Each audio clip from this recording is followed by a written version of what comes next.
কর্মণ্যেব প্রধানই চ গ্রহা সর্বে ফলপ্রদা তস্মাৎ সর্বপ্রযত্নেন কর্মস্থানং বিচিন্তয়েৎ।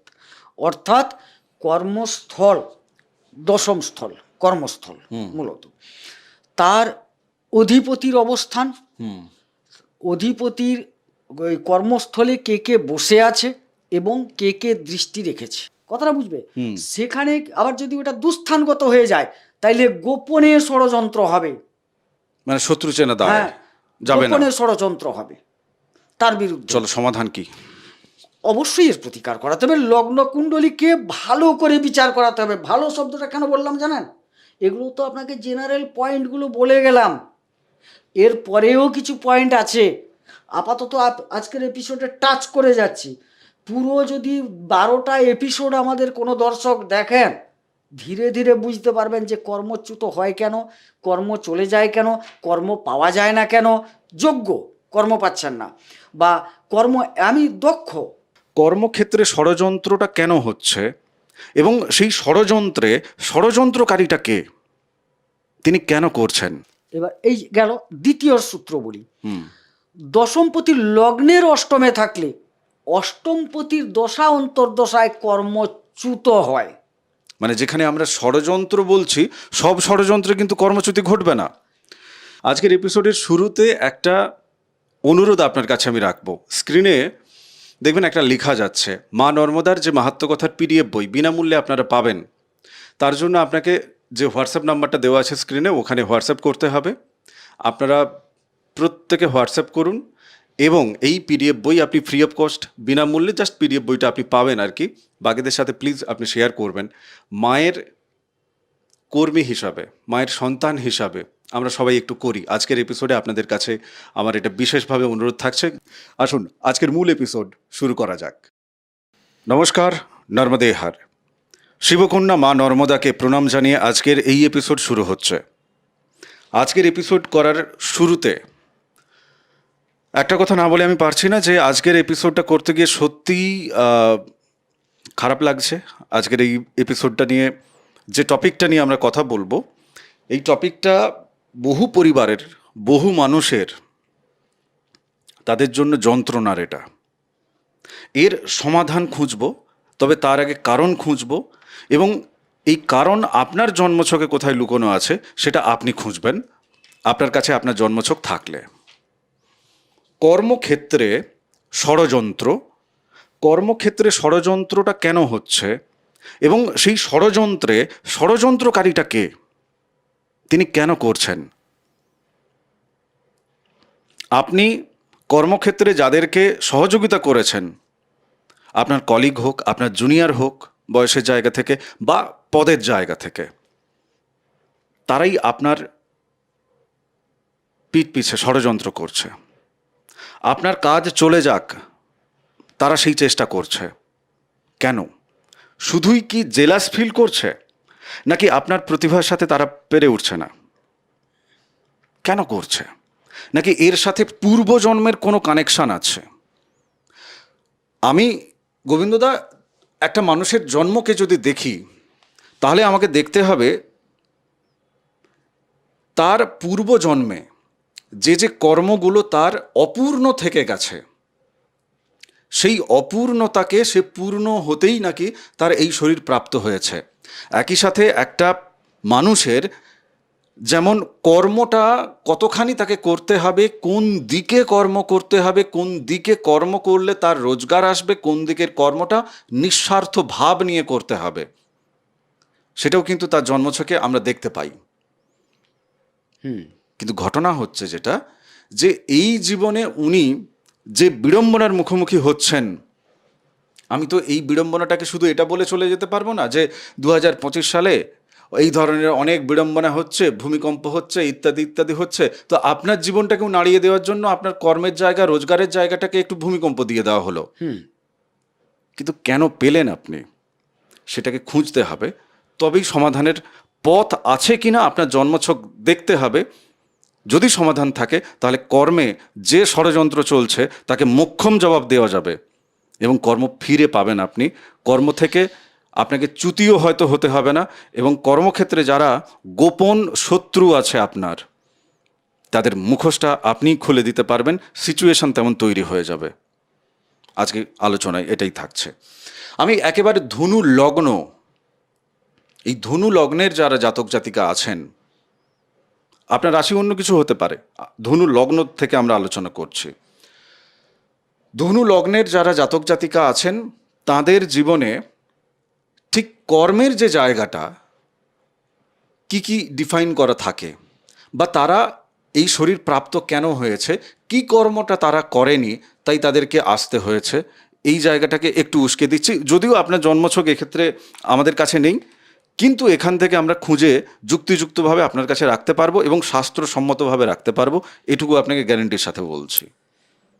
আচ্ছা, আমি শুরু করি নাকি? একদম একদম। আচ্ছা, প্রথমে আমাদের কর্ম নিয়ে যেহেতু আলোচনা, কর্মভাব কোথায় সেটা আগে জানার দরকার, দিলে দর্শকদের বুঝতে সুবিধে হবে। একদম তাই। কর্মণ্যেব প্রধানই চ গ্রহা সর্বে ফলপ্রদা তস্মাৎ সর্বপ্রযত্নেন কর্মস্থানং বিচিন্তয়েত। অর্থাৎ কর্মস্থল, দশম স্থল, কর্মস্থল মূলত তার অধিপতির অবস্থান, অধিপতির ওই কর্মস্থলে কে কে বসে আছে এবং কে কে দৃষ্টি রেখেছে, এসবের উপর ভিত্তি করেই কর্ম বিষয়টাকে আলোচনা করা হয়। তার উত্থান পতন, প্রাপ্তি বা স্থায়িত্ব সব কিছুই বিবেচনা করা হয়। বোঝা গেল জিনিসটা? তার মানে এনার দশমপতি, হ্যাঁ। অর্থাৎ কর্মের যে অধিপতি, হ্যাঁ। তিনি হচ্ছেন বুধ। ওনার নিজের লগ্নাধিপতি, হ্যাঁ, সেটি হচ্ছে বৃহস্পতি। বৃহস্পতি। তাহলে আমার কাছে স্বাভাবিকভাবে জ্যোতিষের জায়গা থেকে, জ্যোতিষবিদ্যার জায়গা থেকে আমার জানার ইচ্ছে হচ্ছে যে বুধ এবং বৃহস্পতির মধ্যে সম্পর্কটা কি? দেখুন, বুধ বৃহস্পতির সম্পর্কটা খুব একটা খারাপ নয়, কিন্তু বুধ হচ্ছে একটু বালক, কিন্তু জ্ঞানী, বা জ্ঞানী বলতে কি, এক কথায় বুদ্ধিমান। জ্ঞানী ঠিক বলবো না, বুদ্ধিমান। আর বৃহস্পতি হচ্ছেন জ্ঞান, প্রজ্ঞা ইত্যাদির কারক গ্রহ। এবারে আরও যদি সম্পর্কে যাই, বৃহস্পতির স্ত্রী তারার সাথে চন্দ্রের প্রেম হয়। আরও ডিটেলসে যেতে চাইলে বলবো। না না, বলুন বলুন, আচ্ছা, ক্লিয়ার করতে হবে। বৃহস্পতি দেবগুরু, তার কাছে চন্দ্র এসেছিলেন শিক্ষা গ্রহণ করার জন্য। বৃহস্পতি স্ত্রী তারা অল্প বয়স্কা মহিলা ছিলেন। চন্দ্র তো দেখতে খুব সুন্দর এবং তার প্রতি আকৃষ্ট হন, চন্দ্রও তার প্রতি আকৃষ্ট হন। মানে তারা চন্দ্রের প্রতি, চন্দ্র তারার প্রতি আকৃষ্ট হওয়ার সুবাদে তারাকে নিয়ে চন্দ্র চলে যান, পালিয়ে যান, এবং তাদের যে সন্তান তৈরি হয় তিনি হচ্ছেন বুধ। সুতরাং এবারে বৃহস্পতির স্ত্রীর গর্ভে বুধের জন্ম। বৃহস্পতির ঔরস জাত নয়, যিনি চন্দ্র ঔরস জাত। এবারে বুঝতে পারলেন সম্পর্কটা? দেখুন, এই যে বৃহস্পতি বা তারা ইত্যাদি ইত্যাদি, যে এগুলো কি কাল্পনিক চরিত্র নাকি এটা সত্যি না, না, ঘটনা? বাস্তব চরিত্র এটা, এটা তো বাস্তব। না, এটাও তো হতে পারে যে ধরুন যারা জ্যোতিষবিদ্যা ইনভেন্ট করছেন, জ্যোতিষবিদ্যা এটাও তো একটা ইনভেন্ট করেছেন না, পরাশর মুনি যে তিনি এটা ইনভেন্ট করেছেন, তৈরি করেছেন, আবিষ্কার করেছেন বলতে পারি। অবশ্যই, ঠিক, অবশ্যই।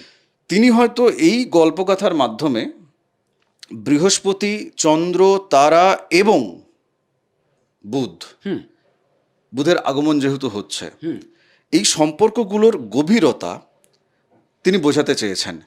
এখানে একটা জিনিস আমি আমি কেন বলছি দাদা, কেন বলছি, কর্মের জায়গায় যাচ্ছি, আগে বুঝতে হবে জিনিসটা।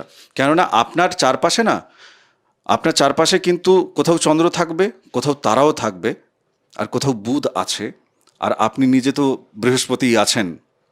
এক্ষেত্রে লগ্ন সাপেক্ষে মানুষের দৃষ্টিতে এই ঘটনাটাকে যেভাবে আমরা দেখব, এখানে বৃহস্পতি তিনি কিন্তু দেবগুরু। মানে আমি এনাকে তো মনুষ্য বলতে পারছি না, মানুষের প্রকৃতি অনেকটা কিন্তু মলিন, তার দৃষ্টি অনেকটা মলিনতা যুক্ত, তার ঈর্ষা অনেকটা মলিন, অনেকটা নিচু স্তরের, কিন্তু ইনি তো দেবগুরু, তো দেবতারও গুরু ইনি। তো এনার উদারতার পরীক্ষাটা এক্ষেত্রে আমরা কতটা দেখতে পাবো বুধের প্রতি? না না, বৃহস্পতি তো বুধকে খারাপ চোখে দেখেননি কোনো কালে। বুধ কেমন ভাবে দেখেন? না, বুধও খারাপ চোখে খুব একটা দেখেনি, কিন্তু একটা কি চক্ষু লজ্জার ব্যাপার থাকে তো। বুধ কিন্তু বৃহস্পতিকে একটু চক্ষু লজ্জার নিরিখে দেখে। বৃহস্পতি কিন্তু নিজ গুণে বুধকে সন্তান স্নেহে দেখেন। কিন্তু তার মানে ধনু লগ্নের যারা জাতক জাতিকা, তাদের কর্মের যে স্থান, সেখানে বুধ থাকুক বা না থাকুক, আপনার দশম হাউসে জন্মছকে বুধ থাকুক বা না থাকুক, ওই জায়গাটায় কিন্তু বুধের যে ভালোবাসা, বৃহস্পতির যে ভালোবাসা, সেটা কিন্তু থাকছে। তার মানে এটা কি আমি একদিকে বলতে পারি যে ধরুন ওনার এই যে কর্মজীবন, সেটা কিন্তু ঈশ্বরীয় একটা কৃপা আছে, বুধের বৃহস্পতির একটা কৃপা অলওয়েজ আছে। এইবার দেখতে হবে আপনার দশম স্থানে কেউ আরো অশুভ কেউ বসে আছে কিনা। না, অনেকগুলো দিক বিবেচনা করতে হয়। আচ্ছা, একটু চলো খোলা যাক। আমাদের যে টপিকসটা আজকে এই জটিল বড়, মানে বিরাট জটিল বলতে, আমি যদি একটু নামতা পাঠের মতো শুরু করি না, তখন বুঝতে পারবেন যে কতটা জটিল।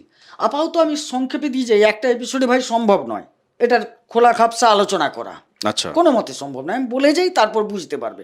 প্রথমে আমি দর্শকদেরও বলবো, আমি যতটুকু উদ্ধার করতে পেরেছি, এর বাইরে হয়তো আরও আছে, আমার জ্ঞান যতটুকু। মহাসমুদ্র, হ্যাঁ। জ্যোতিষবিদ্যা মহাসমুদ্র। কর্মক্ষেত্র ও ষড়যন্ত্র কর্মচ্যুতি, বিষয়টা এরকম মূলত। দশমপতি লগ্নের ষষ্ঠে অবস্থান করলে কর্ম ষড়যন্ত্রের শিকার হয়। এক্ষেত্রে আমি আরও পরিষ্কার বলি, এক্ষেত্রে জাতক কিন্তু একটু চতুর প্রকৃতির হয়। আচ্ছা, আমরা একটু ব্রেকডাউন করতে করতে যাই। চলুন, জ্যোতিষবিদ্যা আমরা সবাই শিখি। লগ্নের ষষ্ঠে, তার মানে হচ্ছে আপনার দশমপতি লগ্নের ষষ্ঠে, লগ্নের ষষ্ঠে চলে গেছে, মানে দশমপতি বুধ তিনি ষষ্ঠ হাউসে চলে গেছেন। ষষ্ঠে বসলে, হ্যাঁ হ্যাঁ, সেখানে কি হয়, দশমপতি বুধ এখানে লগ্নের ষষ্ঠে অবস্থান করলে কর্মে ষড়যন্ত্রের শিকার হতে হয়। তার মানে বুধ আর শুক্রের একটা প্রভাব, বুধ যেহেতু ওখানে চলে গেছে, শুক্রের একটা কিন্তু প্রভাব পাচ্ছে, হয়তো পাচ্ছে।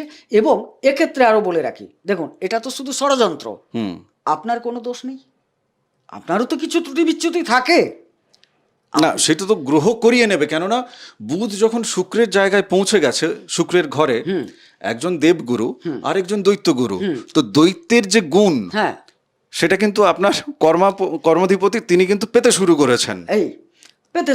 তো এখানে মনুষ্য হিসাবে আমার কি দোষ গুণ? আমি তো বলবো ভাই বুধ ওখানে চলে গেছে, তো উনিই আমাকে ফল দিচ্ছেন, আমি তেমনই করছি, চতুর আমি।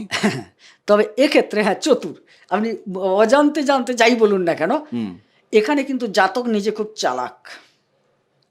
জাতক ধনু লগ্নাধিকারী যাকে বললেন, উনি কিন্তু চতুর না। উনি চতুর হলেও উনি কি কখনো নীতির বাইরে বেরোচ্ছেন? না, নীতির বাইরে বলবো না, উনি চালাক চতুর ব্যক্তি। কিন্তু এখানে আমার তো থিওরি যে দশমপতি লগ্নের ষষ্ঠে অবস্থান করলে কিন্তু ষড়যন্ত্রের শিকার হতে হবে কর্মক্ষেত্রে, পরিষ্কার কথা। এখানে আপনি অঙ্ক মেলান, যেখানে দৈত্যগুরুর জায়গায় পৌঁছে গেছে, আর লগ্নাধিপতি কি দেবগুরু, লগ্নাধিপতি কি এখানে দেবগুরু, বুধ পৌঁছালো কোথায়? ষষ্ঠে শুক্রের জায়গায়, দৈত্যগুরুর জায়গায়। স্বাভাবিক দৈত্যগুরুর সাথে দেবগুরুর তো চিরকালীন দ্বন্দ্ব। আচ্ছা চলুন, আমাকে একটা জিনিস একটু পরিষ্কার করুন আমাকে। ধরুন ষষ্ঠ হাউসে পৌঁছে গেছে, বুধের যে কর্মের দিকগুলো আছে সেগুলো কি কি? বুধের তো ধরুন একটু বুদ্ধিবৃত্তি, বাক্যবৃত্তি। বুদ্ধিবৃত্তি বলতে কি বুঝতে চেয়েছেন জানি না, মানে বুদ্ধির দ্বারা যেসব কর্মগুলো করা যায়। বাক্যবৃত্তি যেরকম উকিল, ধরুন উকিল, বাক্যবৃত্তি, বাক্য এবং বুদ্ধি সেক্ষেত্রে কিন্তু থাকছে। এই ক্ষেত্রে দেখবেন শুক্রের ঘরে বুধ পৌঁছে গেছে, তো এইখানে যদি আবার তিনি ভালো করবেন, যদি শিল্পী বৃত্তি করেন, সঙ্গীত শিল্পী, কণ্ঠশিল্পী, আচ্ছা এই জাতীয়, আবার বুধ আঁকা আঁকির ক্ষেত্র, এই জায়গা। কিন্তু এগুলো সাধারণত দেখা যায়, যেগুলো বললাম এগুলো সাধারণত সরকারি ক্ষেত্রে রেয়ার, চাকরির ক্ষেত্রে রেয়ার ঘটে, বা বেসরকারি জায়গায়, বা কেউ সেলফ মেড, হ্যাঁ সেলফ মেড হলে, সেখানে তিনি সেলফ মেডের তো আর কেউ শত্রু, তারও শত্রু থাকে, কিন্তু সে শত্রু সরাসরি ক্ষতি করতে পারে না। যেরকম আপনি একজন সঙ্গীত শিল্পী, আমি একজন সঙ্গীত শিল্পী, দুজনের ধরুন একটা সময় চলছে, আপনি নেচারেলি আমার সাথে একটা ঈর্ষা করবেন কি না, নেচারেলি, যে আমি চাইবো আমি ভালো হতে, আমি চাইবো আমারটাকে মানুষ গ্রহণ করুক। মানে শুক্র চাইছে যে বুধ যদি তার ষষ্ঠে পৌঁছে যায়, মানে শুক্রের ঘরে পৌঁছে যায়, শুক্র চাইছে ভাই বুধ তুমি আমার কর্মগুলোই করো, তাহলে তোমার সাথে আমার দ্বন্দ্ব নেই। কিন্তু তুমি যদি তোমার কর্ম করো, তাহলে কিন্তু আমি তোমাকে পেঁচে ফেলছি, তোমাকে আমার বদগুণগুলো দিচ্ছি, দিয়ে তুমি তোমার কর্মের জায়গায় বদগুণগুলো কাজে লাগাবে, যে ভাব তুমি দেবে সেই ভাবই তুমি কিন্তু ফেরত পাবে। ভাবের জগৎ, ভাবের জগৎ। এবার এই গেল দ্বিতীয় সূত্র বলি। হুম দশমপতি লগ্নের অষ্টমে থাকলে অষ্টমপতির দশা অন্তর্দশায় কর্মচ্যুত হয়। মানে যেখানে আমরা ষড়যন্ত্র বলছি, সব ষড়যন্ত্রে কিন্তু কর্মচ্যুতি ঘটবে না। লগ্ন থেকে আপনার অষ্টমে চলে গেছে দশমপতি, মানে কর্মাধিপতি, মানে বুধ ধরুন এক্ষেত্রে অষ্টমে চলে গেছে, চন্দ্রের জায়গায় চলে গেছে। তো এক্ষেত্রে চন্দ্রের যদি সন্তান বুধ হয়, হ্যাঁ হোক, চন্দ্রের যদি সন্তান বুধ হয়, তাহলে তিনি তাকে শূন্য অবস্থায় কেন পৌঁছে তাকে দিচ্ছেন? কোথায় বুধকে। শূন্যে পৌঁছাচ্ছেন? বুধের তো শূন্য নয়, শূন্য তো ধনুর হচ্ছে, বুধের তো শূন্য নয়। না, তার কারকতার জায়গাটাকে প্রকাশ করতে দিচ্ছে না, তার মানে তো লস, হ্যাঁ, ধনুর লস হচ্ছে। ধনুরই তো লস। চন্দ্র কি ধনুর সাথে চন্দ্রের মানে বৃহস্পতি চন্দ্রের খুব একটা যে মানে আহামরি সম্পর্ক নয়। কারুর স্ত্রীকে কেউ নিয়ে পালিয়ে গেছে, তার সাথে কি খুব আহামরি সম্পর্ক? কিন্তু আবার বসলে যোগ ভালো হয়। যেরকম আপনার সাথে আমার দ্বন্দ্ব আছে, খুব ভাববেন, এটা কিন্তু বোঝার দরকার আছে। আপনি জ্ঞানী, আমিও জ্ঞানী, দুজনেই জ্ঞানী। জ্ঞানে মানে গ্রামের সবাই জানে এর দুজন কিন্তু জ্ঞানী। আমাদের মধ্যে কিন্তু শত্রুতা আছে, কারণ এর একটা শ্লোক পরে দিয়ে যাবো আপনাকে। এবারে দুজনই একটা বিচার সভায় বসা হয়েছে। আমাদের মধ্যে কম্পিটিশনটা কি থাকবে জানেন? আমি প্রকৃত বিচারক এটা প্রমাণ করার, আপনিও চাইবেন আমি প্রকৃত বিচারক এটা প্রমাণ করার, কারণ গ্রামের মানুষ তো আমাদের নিয়ে গেছে দুজন খুব ভালো বিচারক বলে। এবারে যখন আলোচনা স্তরে ঢুকবো না, আমরা আমাদের সম্পূর্ণ জ্ঞানটাকে, বিবেচনা শক্তিটাকে উজাড় করে দেব। আমি আমার মতো করে দেব। কি কারণে দেবো জানেন? আপনাকে ভেতরে আমি ভালো বিচার করছি না, বিচার শক্তিটাকে আরো বিচারে পরিণত করছি, কারণ প্রতিদ্বন্দ্বী আছে বলে। বোঝা গেল? এবারে আপনি কি চাইবেন? যে সে এই বললো, এটা তো যুক্তিসঙ্গত, জ্ঞানী লোক তো, আপনি তার উপরে আরো স্ট্যান্ডার্ড যুক্তি সাজিয়ে পরিবেশন করলেন, দিয়ে যখন একটা সিদ্ধান্তে আসা গেল, প্রকৃতপক্ষে সেটা কিন্তু সঠিক সিদ্ধান্ত। দুজন জ্ঞানী মানুষ তাদের সমস্ত জ্ঞান ভাণ্ডারকে উজাড় করে এখানে বক্তব্যটা রাখলেন, তখন সিদ্ধান্ত গ্রহণ করতে তো সুবিধা হবে এবং সে সিদ্ধান্তটা অতি উত্তম হবে। কিন্তু আমাদের মধ্যে সম্পর্কটা কি? দ্বন্দ্ব। বোঝা গেল সিচুয়েশনটা কি হয়? সেরকম বৃহস্পতি একজন ভালো, চন্দ্রও ভালো। চন্দ্র মন মানসিকতার কারক গ্রহ একটা মানুষের, তাহলে দুজনেই তো ভালো। আবার বলা হচ্ছে চন্দ্রের কোনো শত্রু নেই। হ্যাঁ, চন্দ্রের কোনো শত্রু নেই, নেইর মধ্যে অনেক কিছু উপস্থিতি আছে। কথাটা বুঝলেন? এই জায়গায় দুজনের মধ্যে এই যে ব্যাপারটা, অতএব সেখানে ধনুর যে অধিপতি বৃহস্পতি, সেক্ষেত্রে দেখা যায় চন্দ্রের ওই জায়গায় যখন দশমাধিপতি যাচ্ছে, তখন তিনি কিন্তু অষ্টম। আরে আসল হচ্ছে কোন জায়গায় আছে, মারক জায়গায় চলে গেছে। চন্দ্র যদি অষ্টমে থাকে তিনি কিন্তু ভালো ফল দেন না, পরিষ্কার কথা। তিনি যদি না ভালো ফল দেন, তার কে গেল কে এলো, আমি ভালো নয় তোমার ক্ষেত্রে, তো এখানে কে ভালো এলো গেল সেটা তো আমার দেখার বিষয়বস্তু নয়। আমি যদি ভালো হই তোমার প্রতি, আমি বরং নজর দেব যে না, লোকটা তো ভালো, ভালো করা হোক। মানে চন্দ্র ওখানে অসুস্থ হয়ে শুয়ে পড়ে আছে, বাড়িতে কে আসছে না আসছে সে আর তাতে কি যায় আসে, সে তার নিজের রোগ জ্বালায় দগ্ধ অবস্থায় আছে। শুনুন, এখানে তো চন্দ্রই বসে আছে মারক স্থলে, না নিজে তো মারক স্থলে বসে না। এইবার চলো আরেকটু আমরা পেছনের দিকে একটু ডিকোড করি। ধরো কোনো জাতক জাতিকা ধনু লগ্নের, ঠিক আছে, 45 বছর বয়সে গিয়ে তিনি চাকরি হারাচ্ছেন, আবার এই ধনু লগ্নের জাতক জাতিকা 35 বছরে চাকরি হারাচ্ছেন বা কর্ম হারাচ্ছেন। এনার স্ত্রীকে নিয়ে চলে গেছে, মানে সপ্তম হাউসটাকে নিয়ে চলে গেছে, মানে তার ব্যবসা হতে পারে, তিনি ব্যবসায়িক হতে পারেন, সেক্ষেত্রেও তার কিন্তু কর্মচ্যুতি ঘটবে। কর্ম মানে কি, তিনি চাকরিও হতে পারে, সেটা ব্যবসা ক্ষেত্রেও কর্ম হতে পারে, ঠিক আছে। আমি ওই জায়গা থেকে ডিকোড যেমন করছি, আমি এর পাস্ট জানার চেষ্টা করছি যে জাতক জাতিকাকে তার দশমপতিকে কেন অষ্টমে দেওয়া হয়েছে। তিনি পূর্বজন্মে, আপনি পূর্বজন্মে কর্মের ক্ষেত্রে কি এমন করেছিলেন যে কারণে এই জন্মে আপনাকে এই ফল পেতে হচ্ছে। আপনি কেউ পাচ্ছে 35 বছর বয়সে, কেউ পাচ্ছে 45-এ, কেউ পাচ্ছে 55 বছর বয়সে। এই ফারাকটাও কেন? টুইস্ট কিন্তু থাকবে, দেখো জটিল প্রশ্ন করতে হবে। আচ্ছা, প্রথমে কর্মচ্যুতি আপনার ঘটছে কেন? একদম, আপনি পূর্ব জন্মে কজনের কর্মচ্যুত, কজনকে করেছেন, সেটা আগে ভাবার দরকার আছে। কথাটা বুঝবেন বিষয়টা। পূর্বজন্ম দেখতে গেলে আমাকে কোন হাউসে যেতে হবে? সবটাই যে যার হাউস থেকে সেটার। আপনি কর্ম বিবেচনা করতে হলে দশমকে দেখতে হবে, ভাগ্য বিবেচনা করতে হলে দেখতে হবে নবমকে। আবার মূলত আমরা কি দেখি জানেন, নবম পঞ্চম থেকে অতীত ভবিষ্যৎটা দেখি। আরে বাবা, একটা ঘরের মধ্যে তো সব নিহিত নেই, তো সব নিহিত নেই, ঠিক। সবগুলো ঘর দেওয়া হয়েছে কেন? আচ্ছা, ওদিকে জটিল না, কমিউনিকেশন ওদিকে হয়ে যেতে যাবে। চাইছি না আমি, পরপর আপাতত একটু জানাতে চাইছি কি কি কারণে হয়। আচ্ছা ঠিক আছে, চলো তারপরে জানাবো। যে অষ্টমে গেলে হচ্ছে, না, পূর্বজন্মের জায়গা থেকে উনি কর্মচ্যুতি কাউকে করিয়েছিলেন, সেই জায়গা থেকে ওনার আপনার কর্মাধিপতিকে অষ্টমে দিয়ে দেওয়া অষ্টমে হয়েছে, দিয়ে দেখানো যে হয়েছে আপনি অন্যের কাজ মেরে দিয়েছিলেন। হ্যাঁ, আপনারও কাজ মরলো বা মরবে, যদি কম বয়স হয় মরবে, গ্রহ অন্তর্দশায়, দশা অন্তর্দশায় মরবে। কারোর 30-এ হচ্ছে, কারোর 25-এ হচ্ছে, কারোর 35-এ হচ্ছে, কেউ 55 বছর বয়সে গিয়ে পাচ্ছেন। হচ্ছে তো কেন হচ্ছে এই বয়সের ডিফারেন্সে কেন পাচ্ছেন? ওটাই হচ্ছে তার দশা অন্তর্দশা। তাকে তো ঈশ্বর দিয়েছেন, যে এই যে দশাটা সাজিয়েছেন, হুম। তিনি দিয়েছেন, তো এই সময়কালে তুমি যাবে, তার জন্য সেরকম দশা দেওয়া হয়েছে তাকে।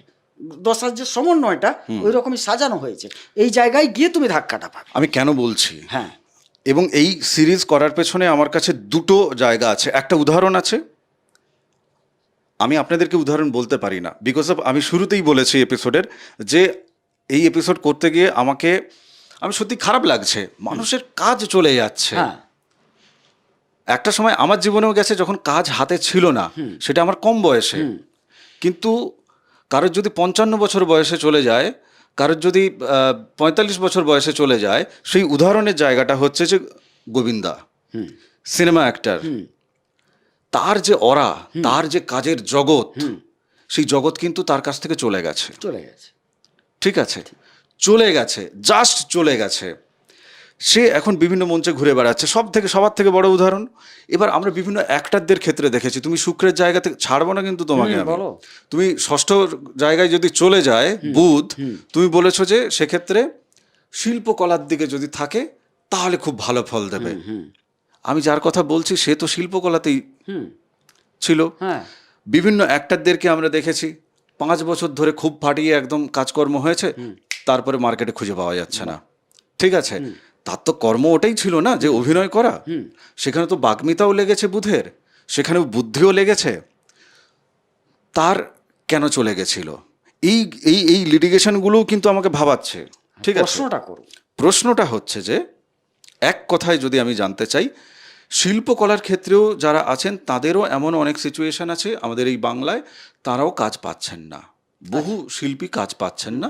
তাহলে কি আমি তাকে বলবো যে তার ষষ্ঠ হাউসে আছে বলে কাজ পাচ্ছে না? দশমপতি ষষ্ঠ হাউসে গেলে কাজ পাচ্ছে না, না আরও বেশি অষ্টমপতি যদি গিয়ে পৌঁছে যায়, দশমের সাথে কানেক্ট হয়। আচ্ছা, আরে এ তো কাজ পেলে ষড়যন্ত্র হবে।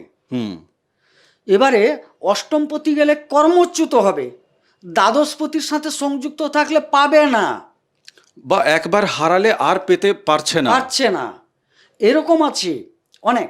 আর শিল্পী জগতে ভাই, যেহেতু প্রশ্ন তুললে, ওখানে ষড়যন্ত্র প্রচুর হয়, প্রচুর ষড়যন্ত্র। আচ্ছা, এখানে দেখা যাচ্ছে কর্মপতি, তার কর্ম সেটা, কর্মপতির সাথে কেতু যুক্ত হলে, কথাটা বুঝবে, সেখানে আবার যদি ওটা দুস্থানগত হয়ে যায়, তাইলে গোপনে ষড়যন্ত্র হবে, মানে শত্রু চেনা দাঁড়ায় যাবে না, গোপনে ষড়যন্ত্র হবে তার বিরুদ্ধে। চলো সমাধান কি? অবশ্যই এর প্রতিকার করাতে হবে, লগ্ন কুণ্ডলীকে ভালো করে বিচার করাতে হবে। ভালো শব্দটা কেন বললাম জানেন, এগুলো তো আপনাকে জেনারেল পয়েন্টগুলো বলে গেলাম, এর পরেও কিছু পয়েন্ট আছে। আপাতত আজকের এপিসোডে টাচ করে যাচ্ছি, পুরো যদি 12টা এপিসোড আমাদের কোনো দর্শক দেখেন, ধীরে ধীরে বুঝতে পারবেন যে কর্মচ্যুত হয় কেন, কর্ম চলে যায় কেন, কর্ম পাওয়া যায় না কেন, যোগ্য কর্ম পাচ্ছেন না, বা কর্ম আমি দক্ষ, এই যে দক্ষ অথচ কর্ম ষড়যন্ত্র হয়, তার ফর্মুলা আছে। দশমের ষষ্ঠ, তৃতীয় দেখে নেন, হ্যাঁ তৃতীয় অতিরিক্ত পরাক্রম তিনি দেখান বলে তার যে ঊর্ধ্বতন মানে কর্তৃত্বকারী আছেন, তিনি সহ্য করতে পারেন না, সেখানে তাকে সরিয়ে দেওয়া বা তাকে বসিয়ে দেওয়া বা তাকে দূরত্বে, তো মানে ষড়যন্ত্র একটা চলে, ওকে সরিয়ে দেওয়া, না হলে আমার চেয়ার দখল করবে। কারণ তৃতীয় ঘর কি, পরাক্রমতার ঘর, সাহস বল এগুলো দেখানোর জায়গা। দেখা যাচ্ছে তিনি দেখাতে চাইলেন, সেইখানে একটা পাপগ্রহ বা এই গ্রহটি যে গিয়ে বসে গেল, পাপগ্রহ দৃষ্ট হয়ে গেল, তখন সেই বস ছলে বলে কৌশলে তাকে সরিয়ে দেওয়ার চেষ্টা করবেন। তার মানে আজকের এপিসোডে আমি আরও একবার এই কথাটা উচ্চারণ করতে পারি, একটা ভালো মিউজিক কীরকম হয় বলুন তো? যিনি গাইছেন তার কণ্ঠ, তার ভলিউম, প্রত্যেকটা বাদ্যযন্ত্র, ধর 5টা বাদ্যযন্ত্র বাজছে, একটা খোল বাজছে, একটা করতাল বাজছে, একটা আড়বাঁশি বাজছে, তার সাথে তবলা আছে, আর সাথে একটু তোমার একটা পিয়ানো চলছে বা একটা সিনথেসাইজার বাজছে।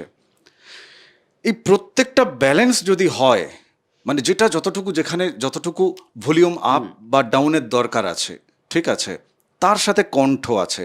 কণ্ঠ হচ্ছে মেন, হচ্ছে লগ্ন, কণ্ঠ হচ্ছে মেন, হচ্ছে আপনার কর্ম।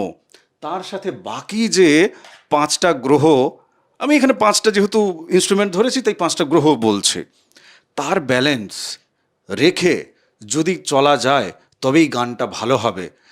নইলে বস যে আছে কর্মক্ষেত্রে সে গান গেয়ে দিচ্ছে, অন্য কলিগ সে গান গেয়ে দিচ্ছে। আপনার জীবনের ছন্দ জানতে হলে আপনাকে ভাগ্য বিচার করান। আপনার কর্মক্ষেত্রে ঠিক কী ছন্দে আপনি চললে পরে আপনি সাকসেস পাবেন। সব জায়গায় একই নিয়ম নয় যে চাঁটলে ওপরের দিকে উঠবে। বহু লোক চাঁটে, বসের চেঁটে উঠতে পারে কজন? আজকের সময় দাঁড়িয়ে এই কলিযুগে আমি চাঁটার শব্দটাই বলছি, এই শব্দটাই বলছি কেন, এই শব্দে ভালো রিলেট করবেন। চাঁটার লাইন পড়ে গেছে প্রত্যেকটা প্রফেশনে চাঁটার লাইন পড়ে গেছে। তাহলেও কি উঠতে পারছে? পারছে না। কম্বিনেশনটা বুঝতে হবে আপনাকে, আপনার জীবনের ছন্দটাকে বুঝতে হবে। এই 12টা ঘরের দিকে কোথায় কোথায় কোন মানে ইনগ্রিডিয়েন্ট, কোন মশলাটা কতটুকু আপনি মেশাবেন সেটা বুঝতে হবে। বহু জ্যোতিষী তার কর্মক্ষেত্রে তিনি কর্ম হারান কেন জানেন? সোশ্যাল মিডিয়াতে, এই ইউটিউবে, ফেসবুকে ডায়লগ বাজি, আপনার জীবন বদলে দেব। এরপরে দেখা যাচ্ছে তার বিরুদ্ধে কেস চলছে। তিনি হয়তো কোনো একটা মানুষকে তিনি ম্যানিপুলেট করে তাকে রেমেডি দিয়ে দিয়েছে, ফসকা, কোনো কাজই হয়নি। রেমেডি বিক্রি হচ্ছে, ইএমআই করে তাকে হয়তো রেমেডি গুছিয়ে দিয়েছে। মানে ইএমআই বলতে বুঝলাম মানে ধাপে ধাপে টাকা দেবে। যেমন একটা মোবাইল কিনতে গেলে মাসে মাসে 1000 টাকা করে দিলেও একটা মোটামুটি 12,000 টাকার মোবাইল তোমাকে সঙ্গে সঙ্গে দিয়ে দেবে। সেরকম ইএমআই সিস্টেম হয়ে গেছে রেমেডির ক্ষেত্রেও, ঠিক আছে? মানে বহু মগজমারি, ঠিক। তো কর্মক্ষেত্রে যে আচরণ, যে আচারগুলো সে পালন করছে, সেই আচার পরে তার আচার বের করে নিচ্ছে তার জীবন থেকে কর্মচ্যুতি ঘটিয়ে। এটা বুঝতে হবে, জীবনের ছন্দ বুঝতে হবে, কর্মের ছন্দ বুঝতে হবে। আপনার জন্মছকে কোন ছন্দ লেখা আছে সেই ছন্দ জ্যোতিষী আপনাকে বলে দেবে, যদি আপনি জানতে চান। এটা হচ্ছে সহজ উত্তর। এখানে কোনো লোভ নেই, কোনো লালসাও নেই, কোনো ভয়ও নেই। যার কর্ম চলে গেছে তার প্রথম ভয় হচ্ছে যে কালকে সংসারটা চলবে কি করে। যার লোভ আছে আমি কর্মে আরও পদোন্নতি পাবো কি করে, আপনার জন্মছক বলবে ওই লোভটা কমিয়ে ফেলুন। ওই লোভটাই হয়তো আপনার ফাঁদ তৈরি করছে, আপনার জন্য মরণ ফাঁদ তৈরি করছে। তপভূমি নর্মদা, মা নর্মদার মাহাত্ম্য কথা অডিও সিরিজ আছে, আপনি শুনুন। আজকের এপিসোড এখানেই বিরাম দিচ্ছে। আপনার মতামত কমেন্ট বক্সে জানাবেন। এপিসোড আপনার কেমন লাগলো বাকিদের সাথে যদি মনে হয় আপনি শেয়ার করবেন। চ্যানেল প্লিজ শেয়ার করুন বাকিদের সাথে, আর যদি মনে হয় সাবস্ক্রাইব করুন। নমস্কার। নর্মদেহার।